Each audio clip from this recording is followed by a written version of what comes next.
যখন মানুষ হাসর ময়দানে দিয়ে যাবে তখন আল্লাহ পাক রব্বুল আলামিন ফেরেশতার মাধ্যমে বলবেন ওয়াকিফুহুম, তাদেরকে থামাও, তাদেরকে প্রশ্ন করা হবে, ফাইন্নাহুম মাসউলুন, তাদেরকে প্রশ্ন করা হবে। মানুষ হাসরের মাঠে 5টা প্রশ্নের উত্তর দেওয়া ছাড়া এক কদমও সামনে আগাইতে পারবে না। আজকে আমার মূল আলোচ্য বিষয় হলো এটা, এক কদমও সামনে আগাতে পারবে না।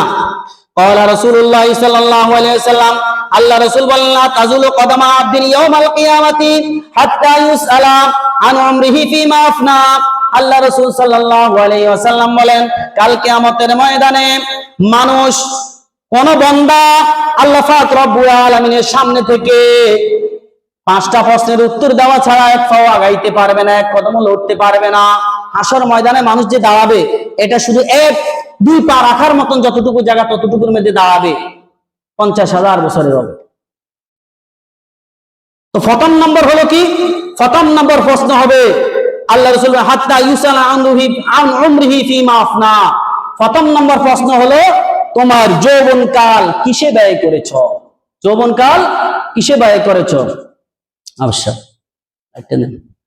যৌবনকাল কিসে ব্যয় করেছ? তো যৌবনকাল যদি আল্লাহর ইবাদত দিয়ে যদি আমি যদি ব্যয় করি, তাহলে ওই কিয়ামতের ময়দানে যে সময় সূর্য মানুষের 1 মাইল মাথার উপর থাকবে, মানুষ তার গুনাহ অনুযায়ী যে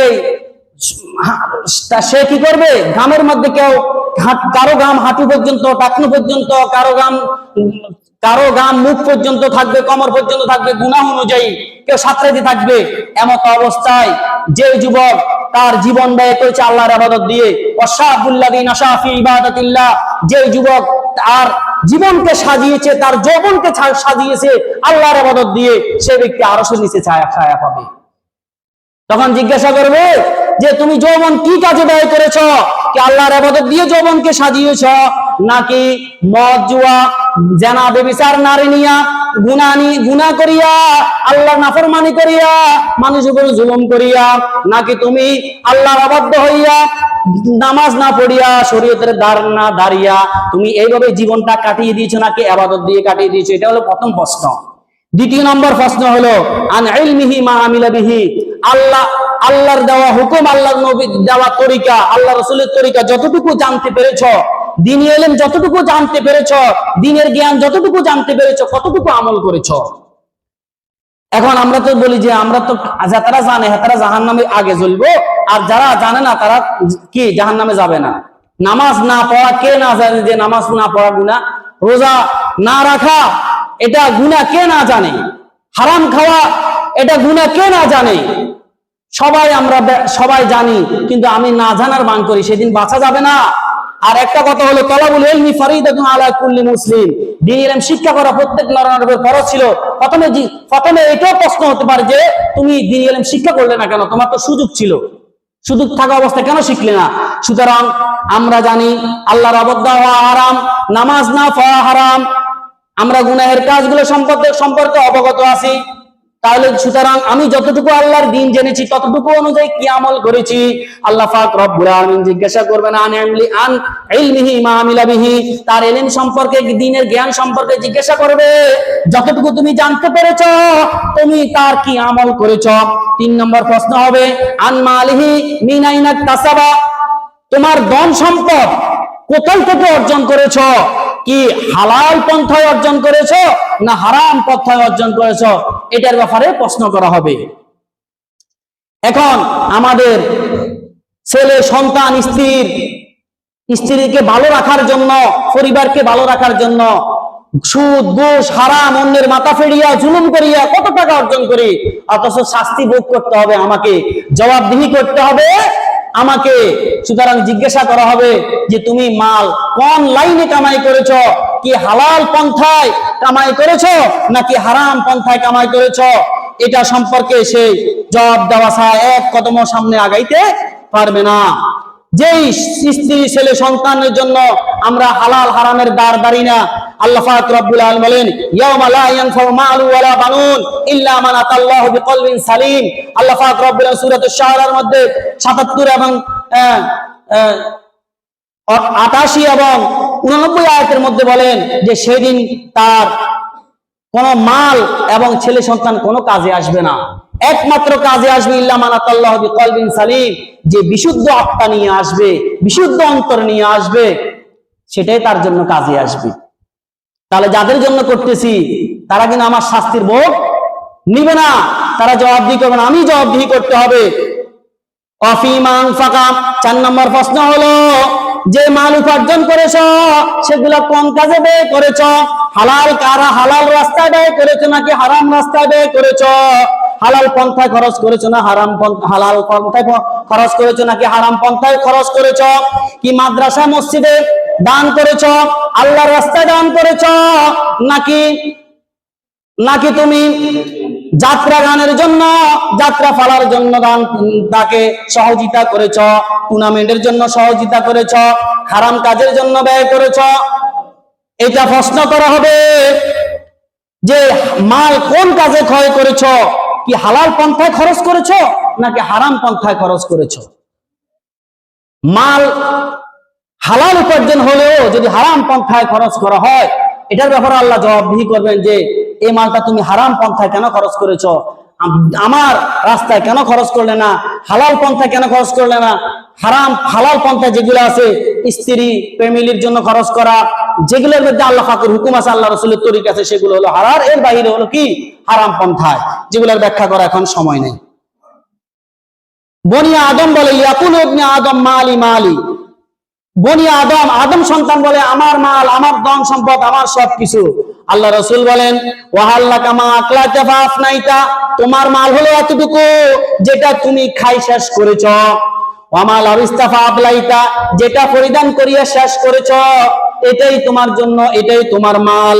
ওয়ামা তাসাদদাকতা ফামদাইতা, আর যেটা তুমি সদকা করিয়া আখিরাতের ব্যাংকে সঞ্চয় করেছ, আখিরাতের জন্য পাঠাইয়েছ, সেটা হলো তোমার জন্য, সেটা তোমার জন্য হবে, আর কিছুই তোমার জন্য হবে না। এজন্য আল্লাহ পাক রব্বুল আলামিন বলেন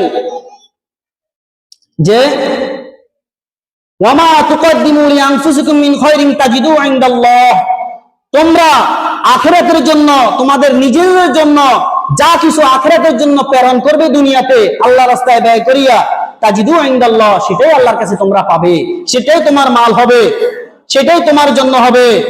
ওয়া খায়রান ওয়া আযম আজরা, আল্লাহ পাক রব্বুল আলামিন সেটাকে উত্তম ভাবে দিবেন, ওয়া আযম আজরা, এবং বিরাট প্রতিদিন আল্লাহ পাক রব্বুল আলামিন দিবেন। সেটা হবে তোমার জন্য খায়ের, যেটা আখিরাতের জন্য তুমি কি করবে, পাঠাবে, নিজের জন্য পাঠাবে, সেটা হবে তোমার জন্য মঙ্গল, এবং আল্লাহর কাছে পাবে বিরাট প্রতিদান। আল্লাহ পাক রব্বুল আলামিন এই মাল দৌলতের ব্যাপারে কাল কিয়ামতের ময়দানে প্রশ্ন করবেন। সুম্মা লাতুসআলুন্না ইয়াওমাইযিন আনিন নাঈম, ওই দিন মাল সম্পদের ব্যাপারে আল্লাহ পাক রব্বুল আলামিন প্রশ্ন করবেন। সুম্মা লাতুসআলুন্না ইয়াওমাইযিন আনিন নাঈম, সেদিন আল্লাহ পাক রব্বুল আলামিন তার যে নিয়ামত দিয়েছেন এই নিয়ামত সম্পর্কে তাকে প্রশ্ন করবেন।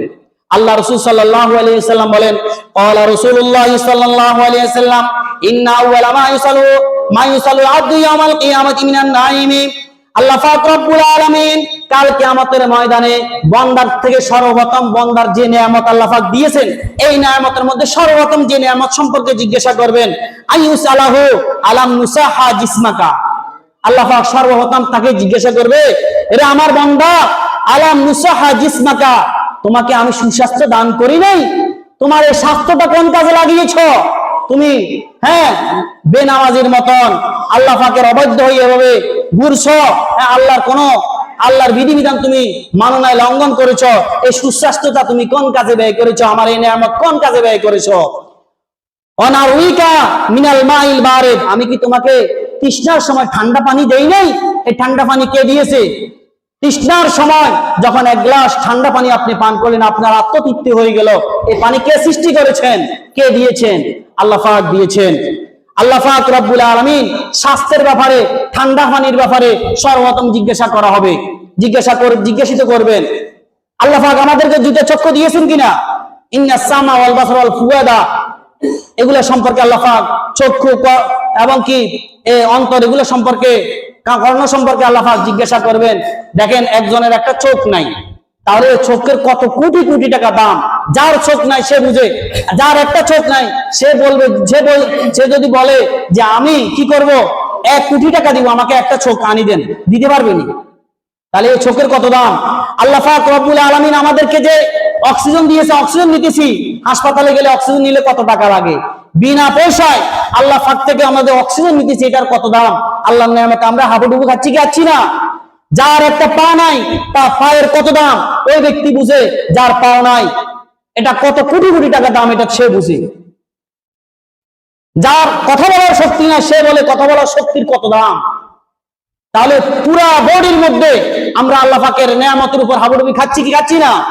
আল্লাহ পাক রব্বুল আলামিন এই জন্য বলেন, ওয়াইন তাউদ্দু নিয়ামাতাল্লাহি লা তুহসুহা, তোমরা যদি বান্দা আমার নিয়ামত গণনা করো তাহলে গণনা করা শুরু করতে পারবে, কিন্তু গণনা করে শেষ করতে পারবে না। আল্লাহ পাক বলেন, ফাবিআইয়ি আলাই রাব্বিকুমা তুকাযিবান, এরে বান্দা আমার কোন কোন নিয়ামত তুমি অস্বীকার করবে, কোন কোন নিয়ামত অস্বীকার করবে? হাদিসের মধ্যে এসেছে, হাদিসের মধ্যে একটা নিয়ামত সম্পর্কে ঘটনা এসেছে। হযরত আবু হুরায়রা রাদিয়াল্লাহু তাআলা আনহু থেকে হাদিসটি রওয়ায়াত। রাসূল সাল্লাল্লাহু আলাইহি ওয়াসাল্লাম একবার হযরত আবু বকর রাদিয়াল্লাহু তাআলা আনহু ঘর থেকে ক্ষুধার তাড়নায় বের হয়ে গেলেন। ঘর থেকে ক্ষুধার তাড়নায় কোথায় বের গেলেন? দুপুরের সময় ঘর থেকে ক্ষুধার তাড়নায় বের হয়ে গেলেন।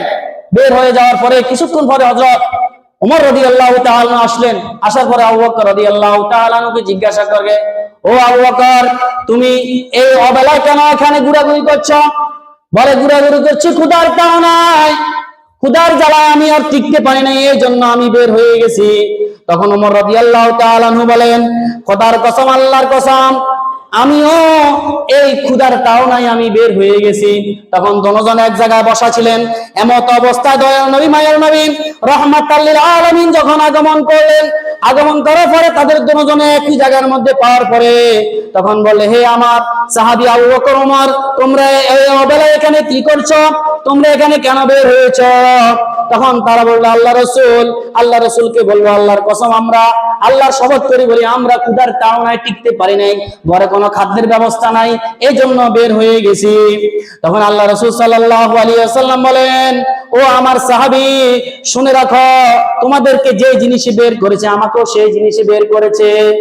আমিও ক্ষুধার তাড়নায় কি হয়ে গেছি? আমি বের হয়েছি। যাকে সত্য ধর্ম দিয়ে, সত্য দিন দিয়ে আল্লাহ প্রেরিত করেছেন, তার শপথ করি বলি যে আমরা দুজনও এই কারণেই বের হয়েছি। আল্লাহ রাসূল বলেন, যিনি আমাকে সত্য দিয়ে প্রেরণ করেছেন, সত্য ধর্ম দিয়ে প্রেরণ করেছেন, আমিও এই একই কারণে আমি বের হয়েছি। ভুকের কারণে, ক্ষুধার তাড়না টিকতে পারেনি, এই জন্য বের হয়েছি। তখন আল্লাহ রাসূল সাল্লাল্লাহু আলাইহি ওয়াসাল্লাম ওই দুইজন সাহাবীকে নিয়ে আনসারী একজন সাহাবীর ঘরে বাসায় গেলেন। আনসারী একজন সাহাবীর বাসায় গেলেন। যাওয়ার পরে আনসারীকে পাইলেন না, তার স্ত্রীকে পাইলেন। স্ত্রীকে পাওয়ার পরে বলল, ওই সাহাবী কোথায়? তার নাম ধরে বললেন, আমার সাহাবী কোথায়? তখন বললেন, আমাদের জন্য খাওয়ার জন্য ঠান্ডা পানি আনতে গেছে। তখন কিছুক্ষণ পরে ওই সাহাবী, ওই আনসারী সাহাবী তখন এক মুষ্ক পানি নিয়ে রাসূল সাল্লাল্লাহু আলাইহি ওয়াসাল্লামের সামনে যখন উপস্থিত হলেন, যখন এমত অবস্থায় তিনিও আসলেন, তখন তিনি বললেন, তাদেরকে সুসংবাদ জানালেন, তাদেরকে মোবারকবাদ দিলেন যে আজকে আমার বাড়িতে এমন মেহমান আসছে যাদের পদধূলিতে আমি ধন্য হয়ে গেছি। তাদেরকে মোবারকবাদ দিলেন এবং বললেন যে রহমাতাল লিল আলামিন আমার ঘরে তাশরীফ এনেছে, সুতরাং আজকে আমার মতন ভাগ্যবান, খুশনসিব আর কেউ হতে পারে না। তখন তিনি কি করলেন, পানির মস্কটা খেজুর গাছের মধ্যে লটকাইয়া বাগানে চলে গেলেন। বাগানে যাওয়ার পরে তখন এক কাঁদি খাজুর নিয়ে আসলেন। এক কাঁদি খাজুর নিয়ে আসার পরে আল্লাহ রাসূল সাল্লাল্লাহু আলাইহি ওয়াসাল্লাম আনসারী সাহাবীকে বললেন, হে আমার সাহাবী, তুমি এক কাঁদি খাজুর কেন আনছো? এখান থেকে কিছু আনলে তো কিছু আনলে পারতে। বলে যে, আল্লাহ রাসূল, যে আপনি আদা কাঁচা পাকা যেটা পছন্দ করেন, এই জন্য আপনি যেন এখান থেকে বেছে বেছে খান, পছন্দ করেন, এই জন্য নিয়ে আসছি। এরপরে তিনি ছুরি হাতে নিলেন বকরি জবাই করার জন্য অথবা মেষ জবাই করার জন্য। ছুরি যখন হাতে নিলেন, আল্লাহ রাসূল বললেন, দুধওয়ালা বকরি জবা করবে না, অথবা দুধওয়ালা মেষ জবা করবে না। এরপরে ওই সাহাবী একটা ভেড়া জবা করলেন।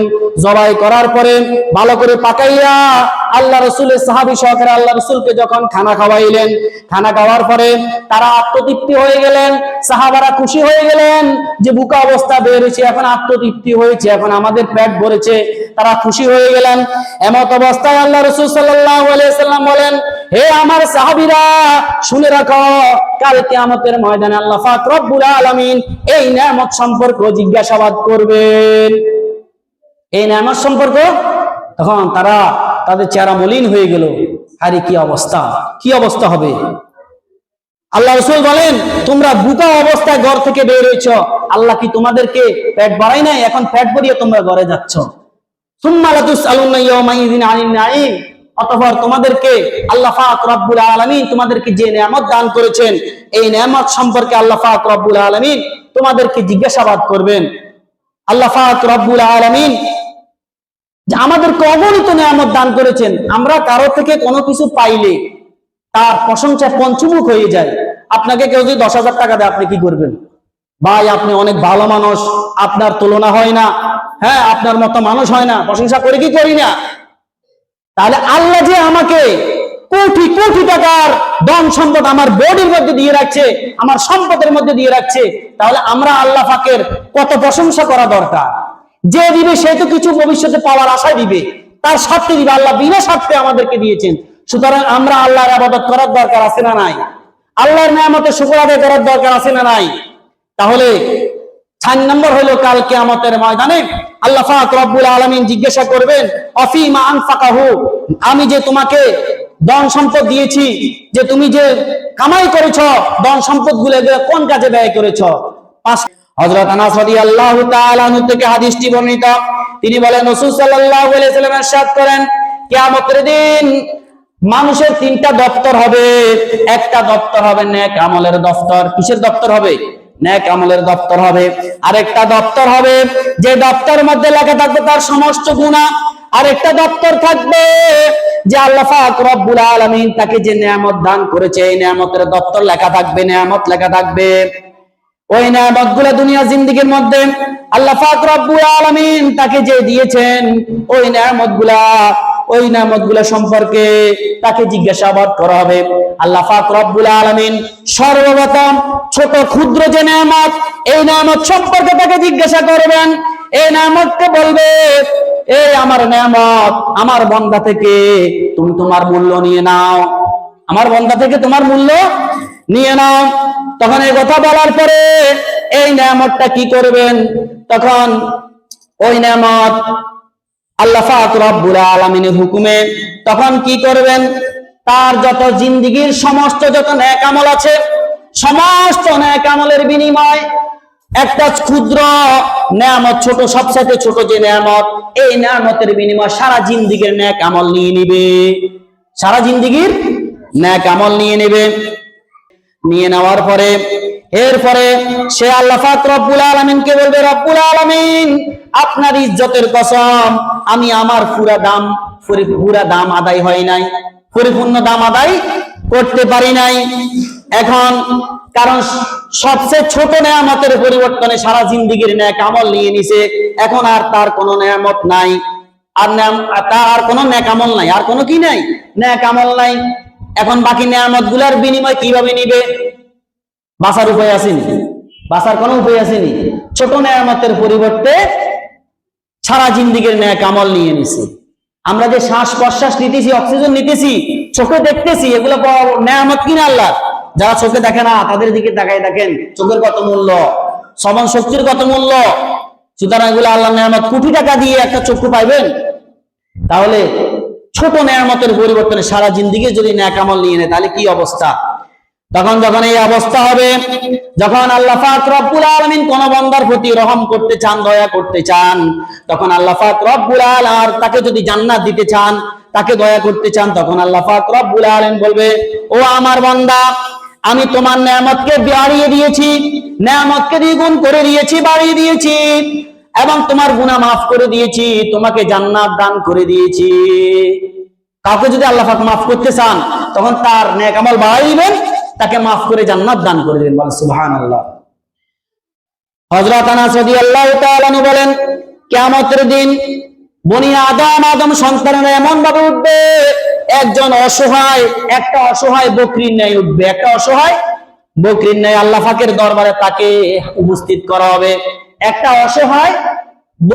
অসহায় বকরির বাচ্চার ন্যায় তাকে আল্লাহর দরবারে উপস্থিত করা হবে এবং তাকে আল্লাহর দরবারে যখন দাঁড় করানো হবে, তাকে জিজ্ঞাসা করা হবে, এ আমার বান্দা, তোমাকে যে আমি হায়াত দিয়েছি, সুস্থতা দান করেছি এবং চাকর নকর দান করেছি, মাল দান করেছি, ধন দৌলত দান করেছি, চাকর চাকরানি দান করেছি, দ্বীন হকের নেয়ামত দান করেছি, এগুলা কোন কাজে খরচ করেছো, কোন কাজে ব্যয় করেছো?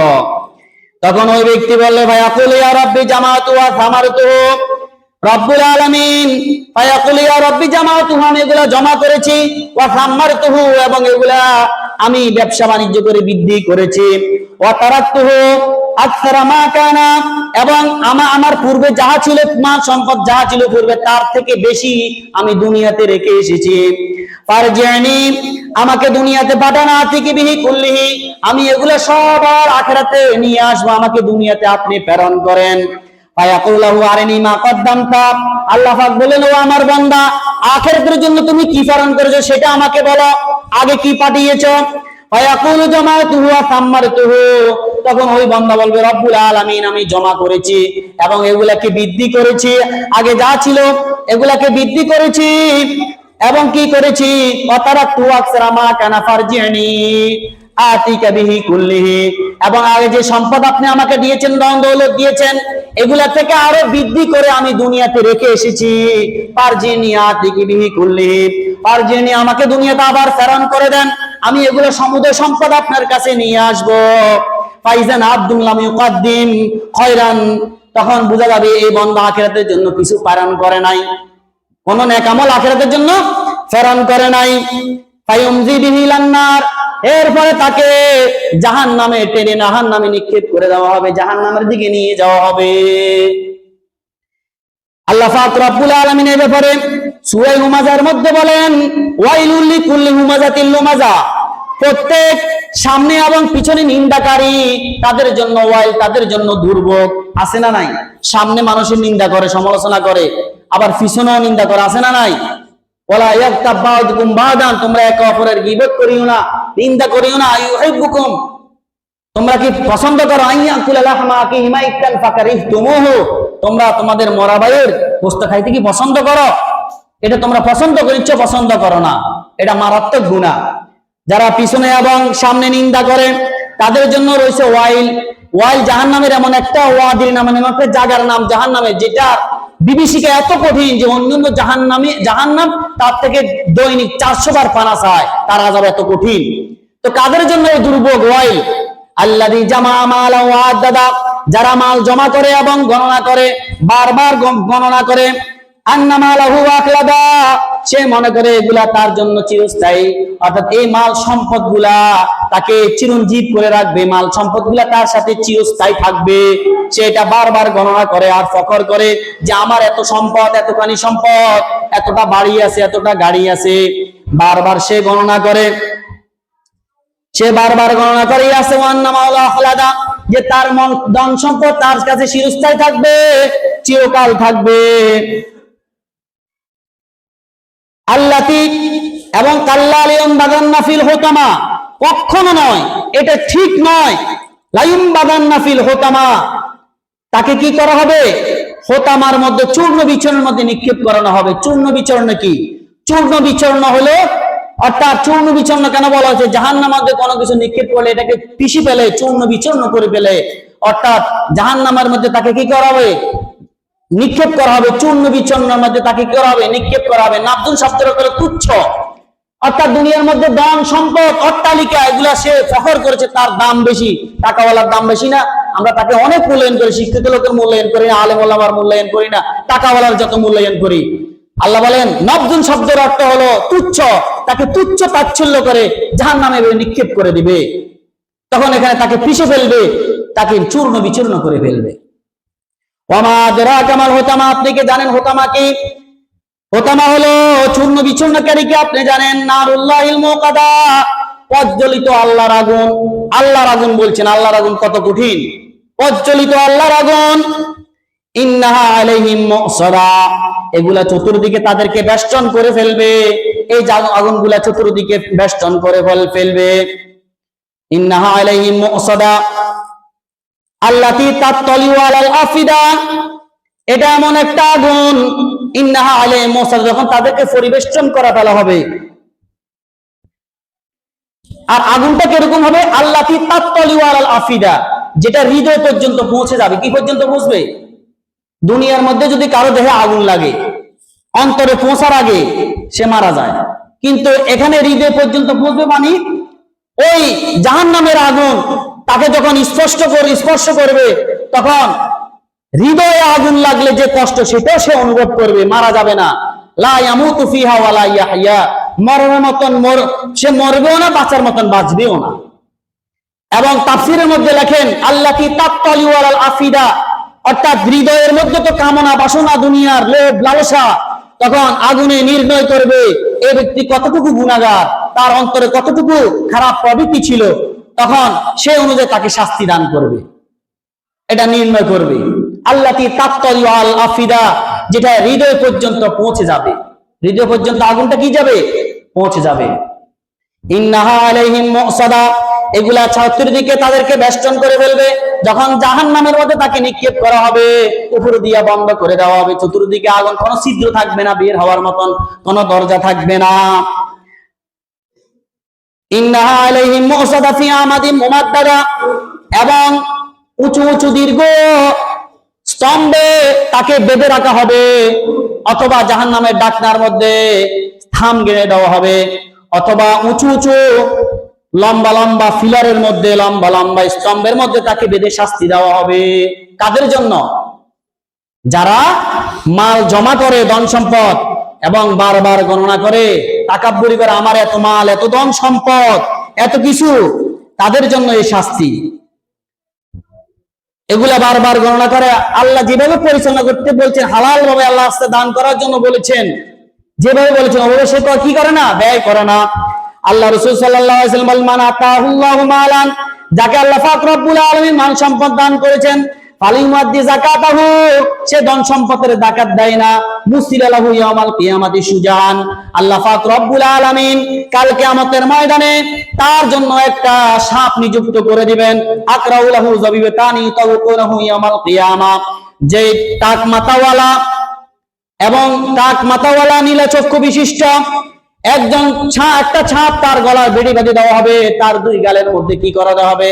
চোয়ালের মধ্যে এভাবে তাকে ঠোকর দিয়ে থাকবে, আঘাত করতে থাকবে। এবং সুম্মা ইয়াখুযু বিলাহজামাতাইহি ইয়ানি শিদকাইহি সুম্মা ইয়াকুলু আনা মালুকা ওয়া আনা কানজুকা, তখন তাকে বলবে, দুনিয়ার মধ্যে যে ধন সম্পদ জমা করেছিস, এগুলো আমি তোমার ধন সম্পদ, আজকে এই ধন সম্পদ তোমার, আল্লাহ রাস্তায় ব্যয় করে নাই। আল্লাহ বলেন, ওয়ালা ইয়াহসাবান্নাল্লাযীনা ইয়াবখালুনা বিমা আতাহুল্লাহু বিফাদলি, ওয়ালা ইয়াহসাবান্নাল্লাযীনা ইয়াবখালুনা বিমা আতাহুল্লাহু বিফাদলি, যাদেরকে আল্লাহর করুণা থেকে অনুগ্রহ দান করেছেন, আল্লাহ অনুগ্রহ দান করেছেন, ধন সম্পদ দান করেছেন, নেয়ামত দান করেছেন, এগুলা নিয়ে বখুলি করে, আল্লাহ রাস্তায় খরচ করে না, দান করে না, হুয়া খায়রুল লাহুম, এটা তাদের জন্য মনে করছিল মঙ্গল। আল্লাহ বলেন, বাল হুয়া শাররুল লাহুম, এটা তাদের জন্য অমঙ্গল, তাদের জন্য কি ক্ষতির কারণ। আল্লাহ পাক রব্বুল আলামিন সূরা তাকাসুরের মধ্যে ইরশাদ করে বলেন, আলহাকুমুত তাকাসুর, তোমাদেরকে মোহাচ্ছন্ন করে রেখেছে। কি মোহাচ্ছন্ন করে রেখেছে? যে তোমাদেরকে মোহাচ্ছন্ন করে রেখেছে, বুলিয়ে রেখেছে প্রাচুর্যের প্রতিযোগিতায়। কিসের প্রতিযোগিতায়? প্রাচুর্যের প্রতিযোগিতায়। হাত্তা যুরতুমুল মাকাবির, শেষ পর্যন্ত তোমরা কবরে উপনীত হও, কবরে যাওয়া পর্যন্ত তোমাদের এই প্রতিযোগিতা তোমাদেরকে ভুলে রেখেছে। কিস থেকে ভুলে রেখেছে? আখেরাত থেকে, মৃত্যু থেকে ভুলে রেখেছে। যে আখেরাত কি, আল্লাহর কাছে যে ধন সম্পদের জবাবদিহি করতে হবে, এগুলো সম্পর্কে সে ভুলে গেছে। সে কি করেছে? তাকে ভুলে রেখেছে, তাকে মোহাচ্ছন্ন করে রেখেছে। কবরে পৌঁছার আগ পর্যন্ত, শেষ পর্যন্ত কবরে পৌঁছার আগ পর্যন্ত, মানে এগুলোর ফিকিরে এমন বেশি নিমজ্জিত ধন দৌলত উপার্জনের বিষয় এমন ভাবে সে নিমজ্জিত, এমন ভাবে সে ব্যতিব্যস্ত দুনিয়া কামানোর ব্যাপারে, ধন দৌলত উপার্জন করার ব্যাপারে, যে কার থেকে কার বেশি টাকা হবে, কে কত কোটিপতি হবে, কার থেকে কার বাড়ি গাড়ি বেশি হবে, তার ধন সম্পদ বেশি হবে, ছেলে সন্তান বেশি হবে, ক্ষমতা বেশি হবে, এটার প্রতিযোগিতা তাকে আখেরাত মৃত্যু ভুলে রেখেছে। আল্লাহ রাসূল বলেন যে বনি আদমকে যদি একটা স্বর্ণের উপর টাকা দেওয়া হয়, তখন সে বলবে আমার আরেকটা লাগবে। আমার বনি আদমকে কবরের মাটি ছাড়া তার মুখ ভরবে না, কবরের মাটি ছাড়া তার কি ভরবে না, মুখ ভরবে না। হাত্তা জুরতুমুল মাকাবির, কবর পর্যন্ত, এমন পর্যন্ত, কবর পর্যন্ত এমন অবস্থায় তোমরা কবরে পৌঁছে যাও, কবরে উপনীত হয়ে যাও। কাল্লা সাউফা তাআলামুন, কখনো নয়, সাউফা তাআলামুন, অতি সত্বর তোমরা জানতে পারবে এটা তোমাদের ভালোর জন্য, ভালো নাকি খারাপ, এটা তোমরা জানতে পারবে। সুম্মা কাল্লা সাউফা তাআলামুন, আবার বলি যে তোমরা কি কখনো নয়, তোমরা অবশ্যই এটা জানতে পারবে এটা তোমার জন্য মঙ্গলজনক নাকি অমঙ্গলজনক, এটা তুমি জানতে পারবে। কাল্লা লাউ তাআলামুনা ইলমাল ইয়াকিন, যদি নিশ্চিত জ্ঞানে যদি তারা জানতো যে এগুলা হিসাব নিকাশ দিতে হবে, তাহলে এই প্রতিযোগিতায় লাগতো না, এই প্রতিযোগিতায় লাগতো না। কাল্লা লাউ তাআলামুনা ইলমাল ইয়াকিন লাতারাউনাল জাহিম, অবশ্যই তোমরা জাহান্নাম দেখতে পাবে। সুম্মা লাতারাউনাহা আইনাল ইয়াকিন, অতঃপর তোমরা চাক্ষুষ পত্তয়ে এটা দেখতে পাবে যে মাল ধন সম্পদ তোমার কি আসলে মঙ্গল হয়েছে নাকি এটা তোমার জন্য অমঙ্গলের কারণ হয়ে দাঁড়িয়েছে। এটা আখিরাতে আল্লাহর কাছে জবাবদিহি করতে হবে। সুম্মা লাতুসআলুন্না ইয়াওমাইযিন আনিন নাঈম, শেষ পর্যন্ত প্রত্যেক নিয়ামতের ব্যাপারে আল্লাহর দরবারে তোমাকে প্রশ্ন করা হবে। সুতরাং ধন দৌলত যার যত বেশি, যার যত বেশি টাকা পয়সা বাড়ে গাড়ি, আমি মনে করি সে উন্নতি, সে কামিয়াব, সে সাকসেস। আসলে সে সাকসেস না, তার বড় বিপদ আছে। তার বড় কি আছে? বিপদ আছে। আল্লাহ রাসূল বলেন যে আমি তোমাদের কাছে দরিদ্রতার ভয় করি না, ভয় করি তোমাদের ধন সম্পদ, এগুলা প্রতিযোগিতাকে ভয় করি, এগুলা বেশি হওয়াকে ভয় করি। আল্লাহ রাসূল বলেন যে আমি আমার উম্মতের ভুলভ্রান্তিকে ভয় করি না, শুধু ভয় করি যা তারা ইচ্ছাকৃত যে অসৎ কর্ম করে, এগুলাকে আমি ভয় করি।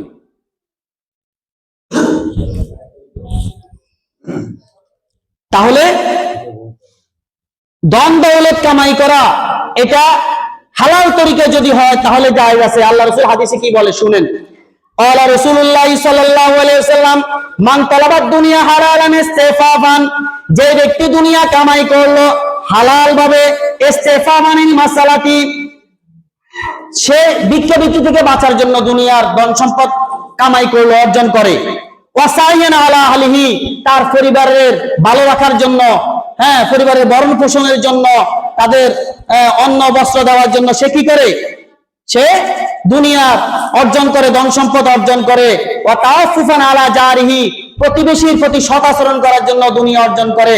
লাকি আল্লাহু তাআলা ইয়াউমাল কিয়ামাতি ওয়াজাহু মিসলা কমারি লাইলাতুল বদর, সে এমত আল্লাহর কাছে এমত অবস্থা উঠবে তার চেহারা হবে পূর্ণিমার চাঁদ থেকে বেশি উজ্জ্বল হবে, যদি এই নিয়তে যদি কি করে? দুনিয়ার ধন সম্পদ উপার্জন করে। পক্ষান্তরে ওমান তালাবাদ দুনিয়া হালালান মুকাসিরান মুফাখিরান মুরাইয়ান, যে ব্যক্তি হালাল ভাবে দুনিয়ার দ্বন্দ্ব সম্পদ উপার্জন করলো, বাপরে হালাল ভাবে, কিভাবে হালাল ভাবে, কিন্তু কি কারণে করছে? নিয়ত খারাপ। মুকাসিরান, প্রতিযোগিতামূলক, অর্থাৎ সেটাকে মানুষকে অধিক্য দেখানোর জন্য যে আমার এত সম্পদ, এত বাড়ি, এত গাড়ি আছে। অমুরাইয়ান, মানুষকে দেখানোর জন্য, এবং কি মানুষকে মানুষের সাথে গর্ব করার জন্য। লাকি আল্লাহু ওয়া হুয়া আলাইহি গাদবান, সে আল্লাহর কাছে এমন অবস্থা উঠবে আল্লাহ তার উপর রাগান্বিত। এটা হলো কি 4 নম্বর, যা 5টা প্রশ্নের উত্তর দিতে হবে। এটা কত নম্বর? 4 নম্বর। 5 নম্বর হলো ওয়ান জিসমি ফিমা আবলা, তার জিসিমটাকে, অর্থাৎ তার 60-70 জিন্দেগিকে, এই দেহটাকে কোন কাজে সে কি করেছে? ব্যয় করেছে। কি ঘুমাই হেলায় খেলায় তামাশা করে গুনাহের মাধ্যমে কি ব্যয় করেছে? না আল্লাহর ইবাদত দিয়া কি করেছেন? এই তার জিসিমটাকে, তার দেহটাকে এভাবে কি করেছেন? তার বয়সটাকে শেষ করেছেন। এটা সম্পর্কে আল্লাহ পাক রব্বুল আলামিন জিজ্ঞাসা করবেন। আল্লাহ রাসূল সাল্লাল্লাহু আলাইহি ওয়াসাল্লাম হাদিসের মধ্যে বলেন, ক্বালা রাসূলুল্লাহ সাল্লাল্লাহু আলাইহি ওয়াসাল্লাম লিরাজুলিন হুয়া ইয়াইযুহু, একজন ব্যক্তিকে, একজন সাহাবীকে ওয়াজ করতেছেন, বলতেছেন ইগতানিম খামসান ক্বাবলা খামসিন, 5 জিনিস আসার আগে 5 জিনিসকে তুমি গনিমত মনে করো, তুমি এটাকে মূল্যায়ন করো। একটা হলো শাবাবাকা ক্বাবলা হারামিক, তোমার যৌবন পুরিয়ে যাওয়ার আগে আগে যৌবনকে ইবাদতে লাগিয়ে দাও, এটাকে তুমি মূল্যায়ন করো, গনিমত মনে করো। 2 নম্বর সিহহাতাকা ক্বাবলা সাকমিক, তুমি সুস্থ থাকতে থাকতে ইবাদত বন্দেগীর মধ্যে তোমার হায়াতটাকে লাগিয়ে দাও, অসুস্থতা আসার আগে আগে চেয়ারে বসে নামাজ পড়ে, হাসপাতালে বেডে শুয়ে আছে, ইবাদত করতে পারে না, প্যারালাইসিস, বিভিন্ন রকমের অসুস্থতার আগে আগে তোমার হায়াতটাকে তুমি মূল্যায়ন করো, তোমার সুস্থতাকে মূল্যায়ন করে ইবাদতে লাগিয়ে দাও। এরপরে 3 নম্বর হলো গিনাকা ক্বাবলা ফাকরিক, তোমার এখন ধন দৌলত আছে, একসময় থাকবে না, এটাকে মূল্যায়ন করি আল্লাহর রাস্তায় ব্যয় করতে থাকো, আখিরাতে চালান করতে থাকো, আখিরাতে ব্যাংকে জমা করতে থাকো। এরপরে 4 নম্বর হলো ফারাগাকা ক্বাবলা সাকমিক, এবং তুমি এখন অবসর আছো, ব্যস্ততার আগে আগে অবসর সময়টাকে ইবাদতে লাগিয়ে দাও, আল্লাহর ইবাদত বন্দেগী লাগিয়ে দাও। 5 নম্বর হলো হায়াতাকা ক্বাবলা মৌতিক, মৃত্যু আসার আগে আগে তোমার হায়াতটাকে তুমি আল্লাহর ইবাদতে লাগিয়ে দাও, গুনাহ থেকে বেঁচে থাকো। আল্লাহ পাক রব্বুল আলামিন আমাদেরকে যে কথাগুলো বলা হয়েছে, আমাদের জীবনকে আল্লাহ রাসূলের অনুযায়ী সাজানোর জন্য, জীবন যাপন করার জন্য তৌফিক দান করেন।